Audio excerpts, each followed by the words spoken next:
하나님은 사람들과 함께 하기를 원하고 계십니다. 하나님께서는 최초부터 애시당초 사람을 만들 때부터 하나님과 사람이 함께 하시기를 원하시면서 사람을 만드셨습니다. 하나님은 하나님의 모습대로, 하나님의 모양대로 사람을 만드셨습니다. 그것을 신학적으로는 하나님의 형상대로라고 말합니다. 하나님의 형상, 하나님의 모습, 그 모습은 영적인 형상을 따라 지으셨죠. 그래서 우리 인생은 영적 존재가 되었습니다. 어떤 생물, 어떤 동물 비교할 수 없을 정도로 사람은 생각하고 느끼고 조화를 이루면서 교제를 나누는 그런 존재가 되었습니다. 그래서 인격과 인격을 갖춘 사람들이 하나님과 더불어, 하나님께서 그렇게 창조하신 인생은 하나님과 더불어 교제를 나누면서 하나님과 관계를 깊이 하게 되고 하나님께 다가가게 되고 하나님 주신 걸 받게 되는데, 하나님은 사람을 지으시고 가장 먼저 사람들에게 복을 주셨다고 했습니다. 근데 그 거슬러 올라가 보면 그 복은 하나님께로부터 나온 것인데, 하나님 주신 것인데 하나님의 영광을 나눠주셨습니다. 하나님의 영광이 사람들에게 임할 때 그건 행복이 되었습니다. 행복이란 무엇입니까? 소유나 지위가 아니라 행복은 마음의 상태를 가리킵니다. 특별히 행복은 기쁨이 넘치는 마음의 상태입니다. 우리 하나님은 기쁨이 넘치신 분이고 영광이 넘치시는 분입니다. 우리가 하나님께서 인생을 하나님과 교제를 나눌 수 있는 존재로 창조하셨고 하나님께 다가가도록 창조해 주셨기 때문에 우리가 하나님께 다가갈 때 그 행복을 누릴 수 있는 줄로 믿습니다. 그래서 우리가 기도를 깊이 하면 행복을 느낍니다. 기도를 깊이 한다고 하는 것은 밥 먹을 때 잠깐 건성으로 하거나 자기 전에 형식적인 기도를 드리는 게 아니라 중심으로 주님을 생각하면서 주님과 교통하는, 주고받는 영적 교감이 있는 기도를 드리게 되면 그럼 우리 영혼이 행복해집니다. 우리가 문제도 있고 갈등도 있고 아픔도 있고 모자람도 있고 질병도 있고 수많은 어려움들이 있는데 그런 것들이 우리의 마음을 자꾸 낙심하게 하고 좌절하게 만듭니다. 그러나 주님 앞에 가서 기도하려고 몸부림치다 보면 그게 5분, 10분, 15분 기도하다가 보면 어느 절에 내 마음이 주님이 주신 위로로, 주님이 주신 확신으로, 주님이 주신 기쁨으로 변해가는 내 모습을 발견합니다. 주님을 만났기 때문에 그렇습니다. 우리는 성경 말씀을 깊이 읽으면 읽을수록 그 진한 맛이 흘러나와 내 가슴을 뜨겁게 만져줍니다. 성경 읽으면서 아무런 감정도 안 일어나는 것은 그건 죽은 일개입니다. 정말 주님과 교통하면서 성경을 읽으면 성경 말씀을 읽으면서 흥분이 되게 돼 있고 가슴이 뜨거워지게 돼 있습니다. 왜 그렇습니까? 하나님이 살아계시고 하나님이 사랑이시기 때문이고 하나님의 사랑이 내 안에 전달되기 때문인 줄로 믿습니다. 그래서 우리는 철야 기도를 하든 금식 기도를 하든 부흥에 참석을 하든 기도원에 가든, 그래서 주님께 다가가려고 노력할 때 그 성령의 충만함이 내게 와지게 되면 제일 먼저 우리 몸에서 우리 영이 나타나는 첫 번째 현상은 기쁨입니다. 기쁨이 넘칩니다. 저는 어렸을 때 부른 찬양을 굉장히 좋아합니다. 아주 단순하고 아주 단순한 박자의 가사도 아주 명료합니다. 요즘에 부르는 찬송들, 요즘에 부르는 복음성들, 이 CCM 노래 들어보면 좀 모르겠습니다. 저는 좀 이렇게 구태해서 그런지 나이가 좀 들어서 그런지 모르겠는데 은혜가 좀 덜 됩니다. 저는 4분의 4박자가 좋습니다. 내게 강 같은 평화, 내게 강 같은 평화, 내게 강 같은 평화 넘치네. 여러분이 넘치네, 이 찬송 부를 때면 진짜로 평화가 넘칩니다. 여러분 안 그렇습니까? 넘칩니다. 내게 바다 같은 사랑, 내게 바다 같은 사랑, 내게 바다 같은 사랑 넘치네. 정말 바다 같은 사랑이 넘치는 걸 느낍니다. 저는 제일 좋아하는 게 세 번째입니다. 내게 샘솟는 기쁨, 내게 샘솟는 기쁨, 내게 샘솟는 기쁨 넘치네 할 때는요, 어깨가 들썩거려요. 마치 샘의 그 좁은 구멍에서 물이 콸콸 이렇게 막 쏟아져 넘치듯이 그렇게 어깨가 들썩들썩하면서 내게 샘솟듯하는 그 기쁨이 내 속에서부터 흘러넘치는 것을 느낍니다. 그렇습니다. 성령 충만을 경험하면 가장 먼저 나타나는 현상은 기쁨입니다. 지금 내 상황은 말할 수 없는 고민과 아픔과 갈등, 질병 가운데 놓여져 있지만 그럼에도 불구하고 성령께서 내 안에 오셔서 나를 장악해 주실 때 그때 나타나는 현상은 누가 뭐라고 해도 기쁨입니다. 그렇습니다. 그러나 아담과 하와는 하나님과 함께 하기를 거절하고 하나님처럼 되고 싶어서 선악과를 따먹습니다. 범죄합니다. 결국 인간은 에덴 동산에서 추방을 당하고 생로병사의 길에 접어듭니다. 인간은 원래 영원히 살도록 지음받았고 인간은 원래 하나님과 함께하도록 지음받았는데 쫓겨납니다. 그리고 인간은 태어나면서 죽음이 정해집니다. 그리고 서서히 늙어갑니다. 늙는다고 하는 것은 결코 나쁜 건 아니지만 늙는 것이 결국 또 즐겁지만은 않습니다. 늙음을 통해서 늙어가는 그 과정을 통해서 우리는 질병을 하나 둘 얻게 되고 결국은 그 질병으로 세상을 떠나게 되는 게 인생입니다. 그렇습니다. 그렇게 생로병사라고 하는 이 한 가지만 생각하면 인간은 저주스러운 인간이고 인간은 절망할 수밖에 없고 소망이 없는 인생임을 우리가 발견합니다. 그러나 열심히 공부하고 열심히 돈 벌고 열심히 재능을 갖고 닦아서 대단한 사람이 되었는데 이제 눈앞에 죽음이 다가왔다고 한다면 여러분 그 배움이나 그 물질이나 그 재능이 무슨 소용이 있겠습니까? 그러므로 인간은 죽음 앞에 선 존재는 좌절할 수밖에 없습니다. 그러나 하나님은 비록 인간의 지은 죄로 에덴 동산에서 사람들을 추방했지만 그러나 추방하신 주님이 결코 기쁨이 넘치는 건 아닙니다.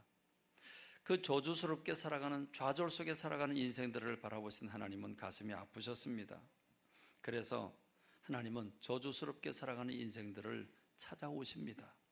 찾아오셔서 그 아픔에 동참하시면서 그 아픔으로부터 우리를 구원하시고 하나님 나라로 이끌어 가시려고 몸부림치십니다. 그것이 바로 이스라엘입니다. 하나님이 이스라엘 백성을 선택을 하시고 이스라엘 백성들을 통해서 하나님이 우리 인생들을 얼마나 사랑하시는지를 보여주고 계십니다. 노예처럼 살아가는 이스라엘 백성들을 구원하시기 위해서 모세가 있는 광야로 찾아오십니다. 그것도 누구도 가까이 하지 않는 상처투성이인 그 가시덤불 속에 주님이 찾아오십니다. 그리고 모세를 부르십니다. 그 모세에게 고난의 현장, 바로 바로가 있는 이집트의 그 고난의 현장에 모세를 밀어붙여 보내십니다. 그리고 이스라엘 백성들을 해방시켜 주십니다. 안전지대인 시내산에 왔을 때 하나님은 모세에게 성막을 건축하게 하시고 젖과 꿀이 흐르는 가나안 땅으로 가는 준비를 갖추도록 말씀해 주십니다. 여러분, 이스라엘 백성들에게 젖과 꿀이 흐르는 땅, 그것은 참 기가 막힌 하나님의 소망입니다. 이스라엘 백성들이 노예로 살고 있던 노예인 그들이 젖이 흐르고 꿀이 흐르는 땅으로 이스라엘 백성들을 인도해 간다고 하는 것은 오늘 저와 여러분들을 하나님의 나라로, 저 천국으로 인도하시는 주님의 모습을 먼저 보여준 사건입니다. 예수님은 요한계시록 3장 20절 말씀을 통해서 우리들에게 역시 여전히 똑같이 동일하게 우리를 초청하고 계십니다.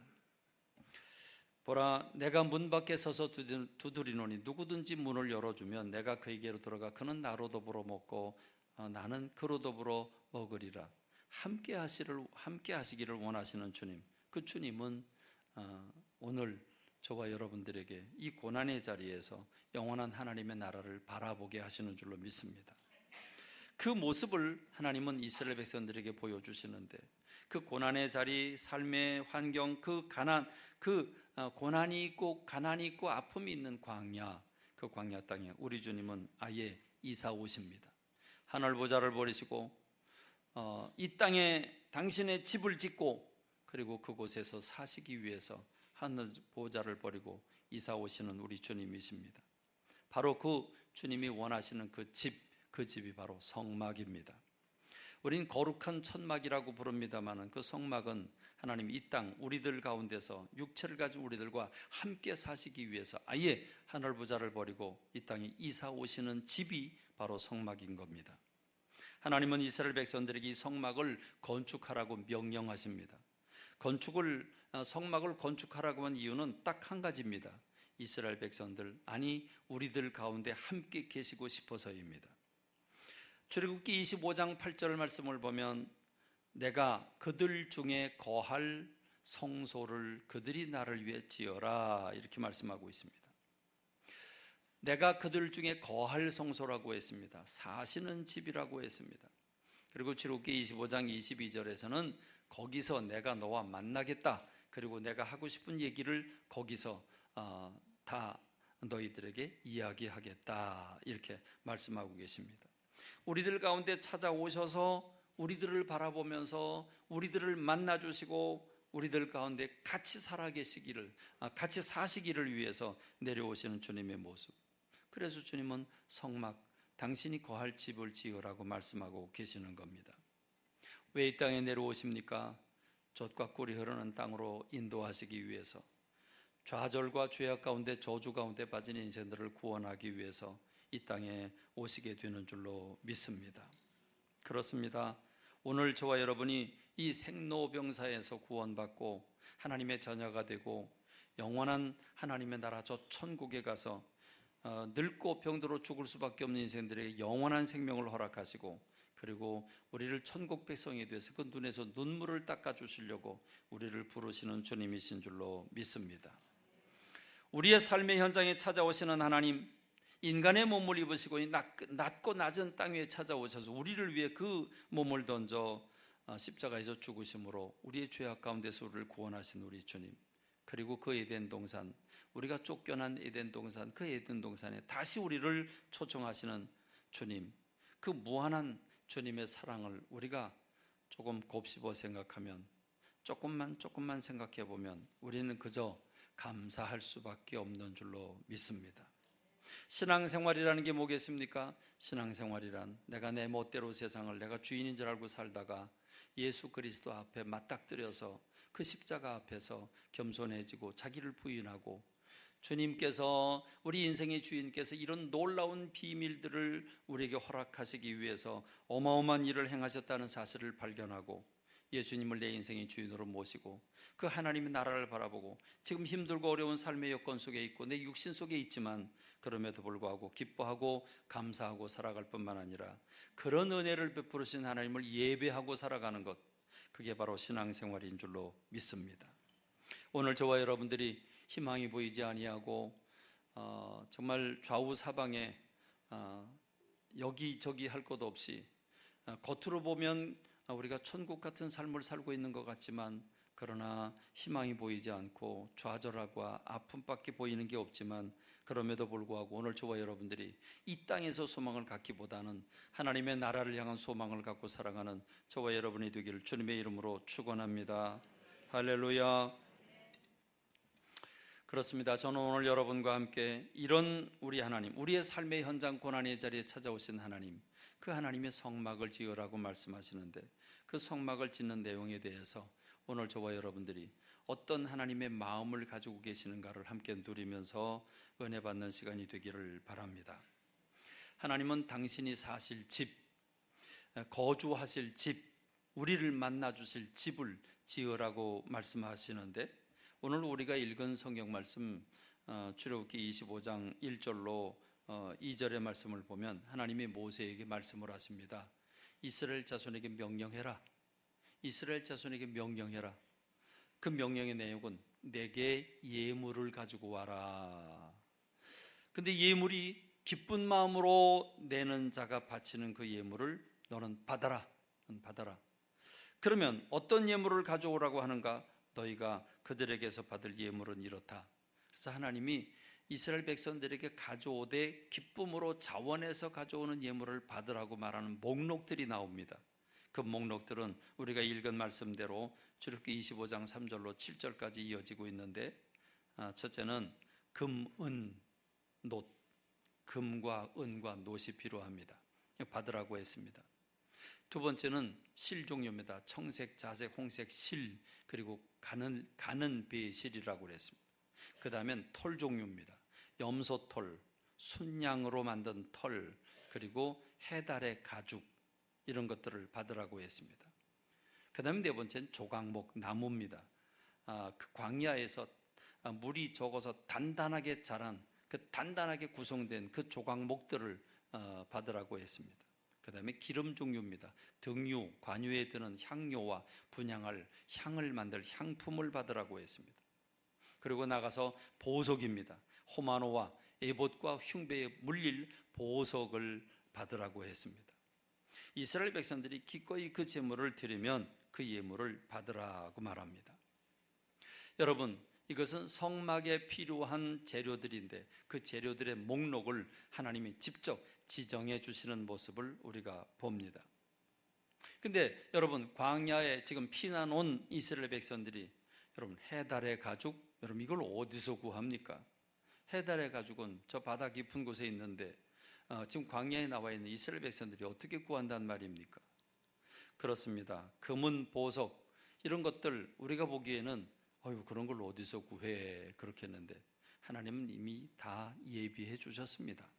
출애굽을 할 때 이스라엘 백성들이 그 장자들이 그 애굽의 장자들이 다 죽어지자 무조건 나가라고 선언하지만 하나님은 그동안 400년 동안 너희들이 그들에게 빚진 거 그거 다 받아내라. 그래서 자기 주인들에게 요청을 합니다. 해달의 가죽 달라고, 보석 달라고, 금덩어리 달라고. 그런데 여러분 그들이 안 줄 수가 없죠. 그거 안 줬다간 다음엔 자기가 죽을 차례인데 자식들이 다 죽어졌는데 이제 누가 죽을지 모르는데 안 줄 수 있겠습니까? 다 줍니다. 무조건 줍니다. 그래서 하나님은 그렇게 해서 성막을 지으라고 예비해 주신, 이미 성도들에게 다 부어주신 그것들을 하나님이 자발적으로 내게 하셨고 그것으로 성막을 만들게 하셨습니다. 하나님의 섭리와 경륜이고 은혜라고 말할 수 있을 것입니다. 하나님은 언제나 자원에서 드린 예물을 받되 하나님이 주시고 받지 주지도 않은 것을 받으시는 하나님은 아니시라고 하는 걸 우리가 발견합니다. 그래서 성막을 건축하게 되는데 여러분 성막은 어떻게 생겼습니까? 성막은 성소와 지성소 그리고 그 밖에 뜰 그리고 울타리를 사방에 쳐놓은 이것이 성막인데 성막이 어떻게 생겼는지 어떤 위치에 있는지 한번 그림을 보겠습니다. 사람이 그린 그림입니다만은 그때 카메라가 있었으면 아마 많이 찍어놨을 텐데 그 당시에 카메라가 없었죠. 여러분 이스라엘 백성들이 200만입니다. 4인 가족으로 칠지라도 200만 명이 텐트를 치면 50만 채를 쳐야 합니다. 텐트 50만 채가 펼쳐져 있는 그 가운데 그 정가운데 이 성막을 중심으로 동서남북으로 세 지파가 네 군데로 나뉘어져서 성막을 중심으로 텐트를 치게 됩니다. 50만 채 이상 되는 텐트를 치고 정가운데 성막을 배치합니다. 성막의 모습을 조금 더 자세히 들여다봅니다. 이렇게 생겼죠. 저렇게 천막이 쳐져 있고 기둥을 세우고 천막을 치고 가운데 동쪽에 문이 있는데 문으로 들어가면 네모 박스가 나옵니다. 저걸 놋제단이라고 말하죠. 놋으로 만든 제단입니다.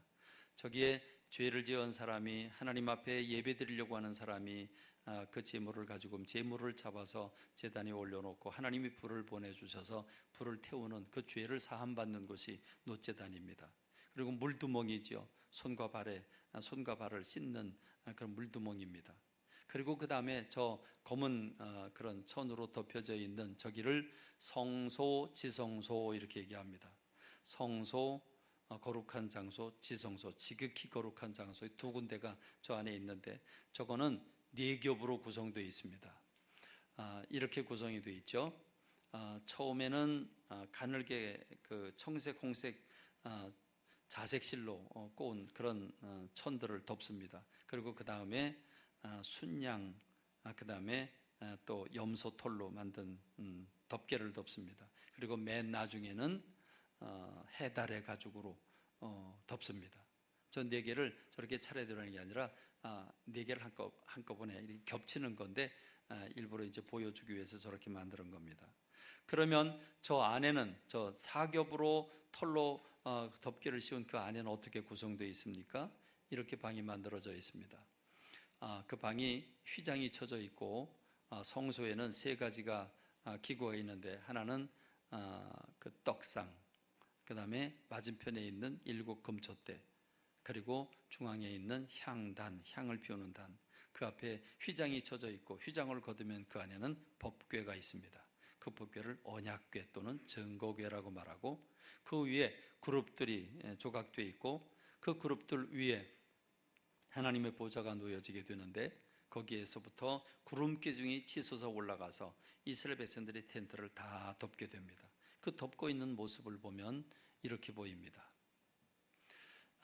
이렇게 성막이 있고 성막 좌우에 50만 채가 넘는 천막들이 쳐져 있고, 그 위에 법궤로부터 구름 기둥이 치솟아 올라와서 다 이스라엘 백성들을 마치 어미닭이 병아리들을 끌어안고 있는 모습처럼 그렇게 덮고 있습니다.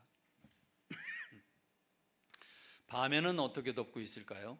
밤에는 구름 기둥이 아니라 불 기둥으로 저들을 보호하고 있습니다. 여러분, 저는 이스라엘 백성들이 저 모습을 매일 저렇게 구름 기둥이 덮고 있고 그리고 불 기둥이 덮고 있는 그 모습, 그래서 먼 발치에서라도 모든 텐트가 중앙에 쳐다보면 저 구름 기둥과 불 기둥을 볼 수 있을 텐데, 저걸 볼 때 하나님이 우리와 함께 계신다고 하는 것, 하나님 우리 가운데 계신다고 하는 것, 여러분 그걸 생각할 때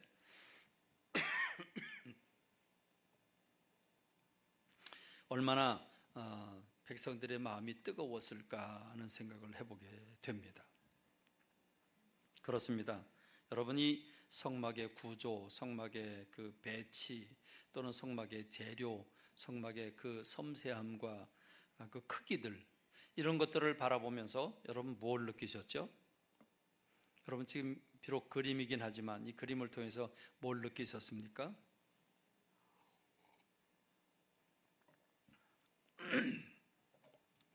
우리 가운데 찾아오셔서 사람들 가운데 함께 있다고 계시다고 하는 사실을 알려주고 싶은 주님의 마음, 우리 하나님 얼마나 세밀하시고 우리 하나님 마음이 얼마나 깊으시고 얼마나 사랑이 많으신 분인가 하는 것을 우리가 저 성막을 통해서 느낄 수 있습니다. 오늘 우리가 읽은 성경 말씀 8절과 9절의 말씀을 보면 하나님께서 이 성막을 어떻게 만들게 하셨는가에 대한 직설적인 답이 나와 있습니다. 내가 그들 중에 거할 성소를 그들이 나를 위하여 짓되 무릇 내가 네게 보이는 모양대로 성막을 짓고 기구들도 그 모양을 따라 지을지니라 그랬습니다. 한마디로 말하면 모세가 모든 치수를 다 기록하고 있습니다.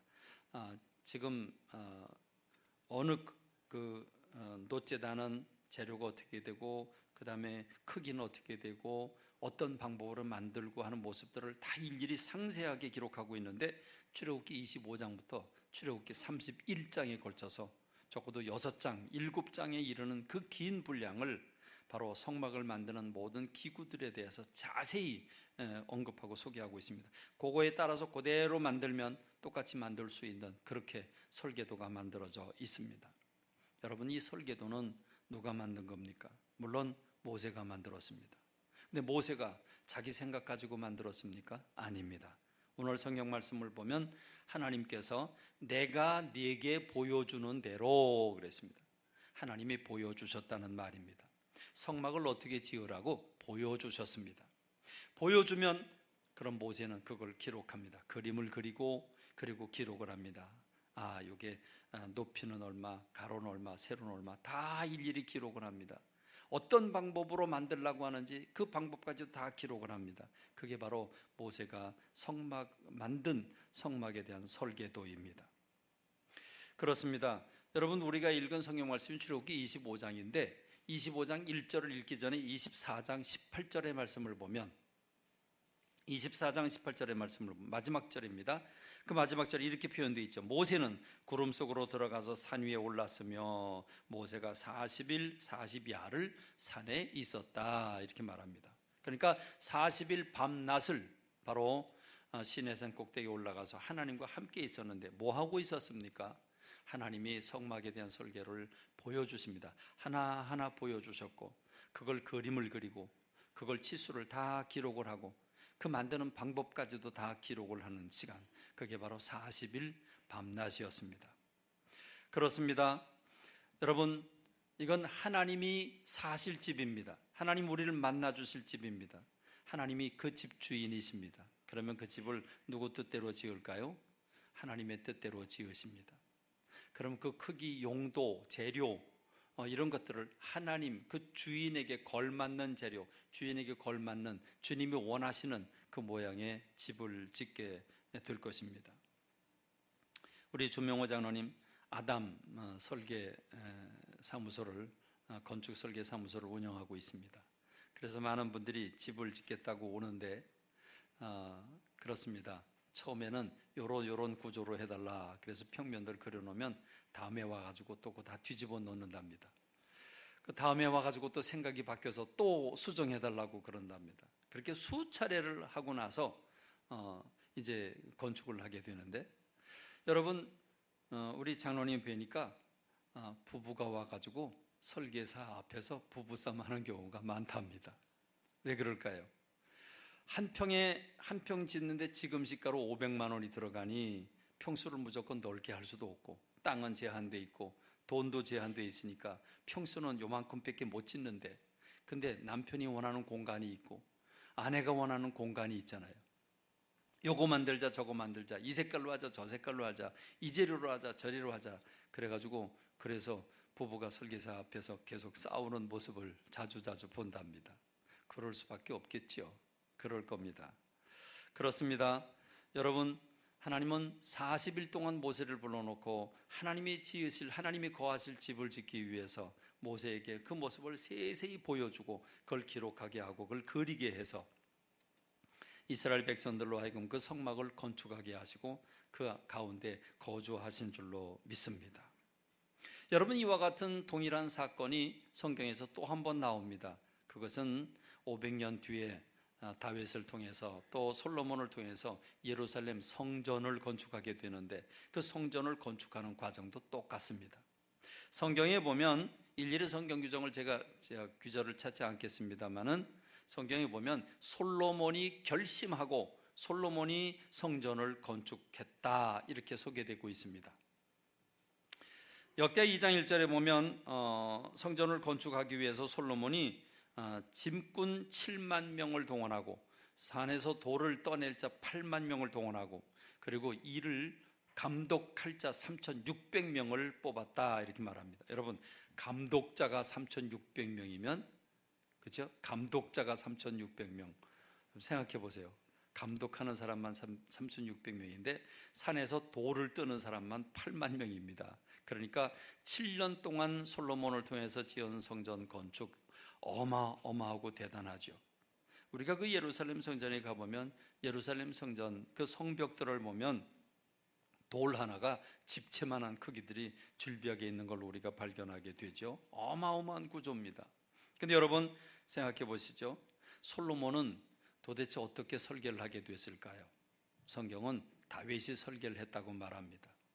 다윗이 그 구조를 다 말해줍니다. 여러분, 다윗은 이제 늙어서 세상 떠나기 전에 모든 신하들과 리더들을 다 부릅니다. 다 불러서 그는 외칩니다. 사실은 내가 간절하게 소원하는 바가 있는데 성전 건축하는 게 내 꿈이다. 왜냐하면 우리는 지금 이 왕궁에서 살고 있는데 하나님을 상징하는 그 하나님의 법궤는 지금 저 천막 속에 있지 않는가? 우리 어떻게 하나님, 인생의 주인이신, 우주 만물의 주인이신 하나님이 저 천막 속에 계실 수 있는가? 내가 너무 송구스럽다. 그래서 성전을 멋있게 져서 하나님의 그 상징하는 법궤를 거기 모셨으면 좋겠다. 하나님을 모셨으면 좋겠다. 이런 마음을 먹습니다. 근데 하나님은 거절하시죠. 다윗이라고 하는 사람, 그는 수많은 전쟁을 치렀습니다. 그 전쟁을 통해서 많은 사람들이 피를 흘립니다. 그런데 예루살렘 성전은 평화의 성전이죠. 거긴 평화의 성전이고 주님이 머무를 곳인데 피를 많이 손에 흘린 사람이 그 성전을 지을 수는 없다. 내가 네 마음은 받는다. 네 마음, 내가 너무 기쁘다. 내가 그런 마음을 먹었다고 하는 자체는 너무 기쁘지만 너를 통해서 내가 성전 건축을 할 수는 없다. 그러나 내 아들 솔로몬은 평화의 왕이 될 텐데 그를 통해서 성전을 건축하게 하겠다라고 하나님 말씀을 하십니다. 그래서 다윗은 성전 건축을 내 때 못할 거지만 그럼에도 불구하고 그는 정말로 주님을 사랑하고 정말 성전 건축하기를 원하는 마음이 있었기 때문에 그는 내 대에서 성전을 짓지 못할지라도 자료는 준비해야 되겠다, 재료는 준비해야 되겠다. 그래서 자기가 가지고 있는 전 재산 그리고 틈나는 대로 자재들을 불러 모으게 됩니다. 그걸 다 모으게 됩니다. 그리고 앉으면 밤낮 할 것 없이, 제가 볼 때는 수년간 그러지 않았을까 싶습니다. 성전을 이렇게 지을까 저렇게 지을까. 그건 머릿속에 머리가 복잡해 가면서, 그리고 치수를 재가면서 현장을 들락날락 해가면서 어떻게 성전을 지을까를 연구를 하고 또 연구를 하고, 그래 치수를 재고 또 재고 재료들을 재고 또 재고 하면서 그는 성전에 대한 설계를 합니다.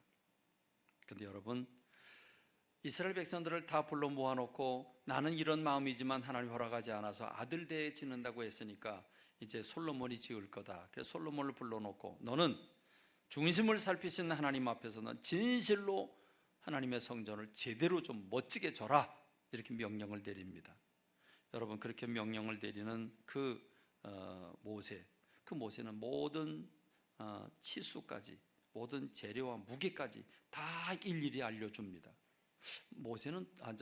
다윗은 도대체 어떻게 그 재료들을 다 그렇게 만들 수 있었을까? 단순히 그가 열정을 가지고 연구하고 재료를 모으면서 했을까? 아닙니다. 정답은 역대상 28장 12절에 있습니다. 역대상 28장 12절의 말씀을 보면 또 그가 빨리 찾으세요. 또 그가 영감으로 받은 모든 것 곧 여호와의, 이거 아닌데, 역대상 28장 12절 그거 말고 있어요. 역대상 28장 19절도 있고요. 제가 지금 성경 말씀 다 뽑아줬는데 순서대로 하지 않고 제가 좀 바꿔서 그래요. 역대상 28장 12절 말씀을 보면 또 그가 영감으로 받은 모든 것, 영감으로 받은 모든 것 곧 여호와의 성전의 뜰과 사면의 모든 방과 하나님의 성전 곳간과 성물 곳간의 설계도를 주고, 28장 19절에서는 다윗이 이렇게 말합니다. 여호와의 손이 내게 임하여 이 모든 일의 설계를 그려 나에게 알려주셨느니라. 할렐루야, 할렐루야. 여러분, 하나님은 그 성전의 주인이 하나님이신데 하나님이 거하실 그 집을 지을 때 그 하나님에 대한 간절한 소원한 마음을 품은 다윗이라고 하는 사람 마음속에 영감을 불러일으켜 주셨습니다.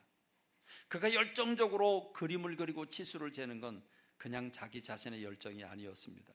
그 자신의 간절한 소망에 하나님이 영감을 부어주셔서 그 영감으로 설계도를 그리게 되는데, 그 그릴 때 하나님의 손이 내게 임하여, 하나님의 손이 내게 임하여 그 모든 일의 설계를 그리게 하셨느니라. 할렐루야, 할렐루야.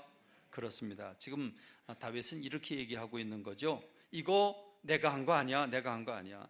순전한 하나님의 작품이야. 하나님 내게 생각을 불어넣어 주셨고 내가 그걸 그릴 때 하나님 내 손 붙잡아 주셔서 주님이 그려주신 거라고, 그러면서 솔로몬에게 이대로 성전을 지으라고 명령하고 있습니다. 그렇습니다. 하나님은 친히 영광 받으실 당신의 집을 당신이 설계하셨고 당신이 그려주셨고, 그래서 하나님을 사모하는 사람을 통해서 그 일을 하게 하신 줄로 믿습니다. 할렐루야. 저는 구약시대에 이 성막을 짓게 하는데 모세를 통해 설계하셨고 실제 짓게 한 것은 부살렐이라고 하는 사람에게 성령의 감동을 주어서 그로 하여금 짓게 하셨습니다. 그리고 하나님이 다윗에게 설계를 하게 하셨고, 그리고 다윗의 아들 솔로몬에게 건축을 하도록 허락해 주셨습니다. 그렇다면 여러분, 앞서 가시는 하나님, 먼저 가신 하나님은 우리 교회를 향해서 어떻게 일하고 계실까요? 하나님은 우리가 전혀 예상하지 못할 때 15년 전에 사놓은 땅, 그리고 임야로 있는 그 땅을 우리 하나님께서는 앞서 가시면서 우리 생각과 전혀 달리 주님이 먼저 그 땅을 그 산이변에서 평지가 되게 하셨습니다. 그리고 우리가 그 땅을 하나님의 교회를 건축하도록 기도하는 사람들을 통해서 그림까지 다 그려줬습니다. 이런 구조로 만들게 될 것이라고 하는 사실을 기도하는 사람들에게 환상을 통해서 이미 여러 사람을 통해서 보여주셨습니다. 우리 모든 교우들이 함께 모여서 하나님이 우리를 향해 바라는 게 뭘까? 우리는 결의를 했습니다. 우리는 여기 몇 년 전에 리모델링을 다 해놓고 이제 제 시대는 이제 교회 건축하는 게 아니로구나, 다음 사람이 와서 하겠구나 하는 생각을 했는데 하나님은 아니었습니다. 지금 우리 시대에 거두리라고 하는 그 하나님이 준비된 땅에 가서 대부흥을 일으키라고 하나님이 이미 준비해 주셨습니다. 할렐루야. 그렇다면 우리 교회의 주인이 주님이시고 머리가 되신 주님, 그 머리에 달라붙은 몸된 교회가 우리 교회가 주님의 교회라고 한다면 주님 우리 교회를 향한 하나님의 계획이 계신 줄로 믿습니다. 하나님의 그림이 있는 줄로 믿습니다. 설계도를 가지고 계신 줄로 믿습니다. 그리고 재료도 주님이 다 챙기고 계신 줄로 믿습니다. 우리가 가진 것도 없고 우리가 능력도 없는데 무조건 밀어붙이면서 헌신해라, 그런 우리 주님이 아니신 줄로 믿습니다. 하나님은 이스라엘 백성들에게 준비를 다 해놓으셨고 다 주신 다음에 그것도 준 다음에 자원해서 내도록 허락하셨습니다. 우리 하나님은 우리 교회가 오늘까지 이르도록 허락해 주셨고 하나님께서 우리가 마음 놓고 할 수 있는 길을 다 열어주신 줄로 믿습니다. 근데 오늘 우리 시대에는 우리에게 누구를 불러주셨습니까? 오늘 우리 시대 우리 광염교회 부살렐은 누굽니까? 우린 주명호 장로님을 숨겨두셨습니다. 하나님 우리 주명호 장로님을 준비해 주셔서 우리 교회에 보내주셔서 우리 주명호 장로님이 이 설계를 담당하시고 건축을 담당하고 계십니다. 근데 요즘에 우리 주명호 장로님의 머리가 터지고 있습니다. 왜냐하면 각 부서들이 원하는 평수를 다 해주려면 평수를 자꾸 늘려야 되는데 늘리려고 하면 한 평에 500만 원입니다. 여러분 한 평이 스티로폴 큰 거 아시죠? 스티로폴 크기 아시죠? 그 두 개 붙여놓은 게 한 평입니다. 그게 500만 원 들어갑니다. 500만 원. 그러니까 무작정 늘릴 수도 없고, 그러니 또 줄이면 또 다들 만족이 안 되겠고, 그러니 돈 생각 안 할 수도 없고, 그러니 또 미관을 생각하지 않을 수도 없죠. 미관을 생각하면 어떻게 져야 돼요? 타원형으로 짓거나 이상하다기보다는 뭐 좀 다양한 그런 모습으로 져야 됩니다. 사각형으로 딱 직사각형으로 해놓으면 그 모습이 좀 너무 박스 같으면 좀 이상하죠. 그렇죠? 여러분, 그런데 둥글게 하려면 다 돈덩어리입니다. 돈 없이는 지을 수가 없습니다.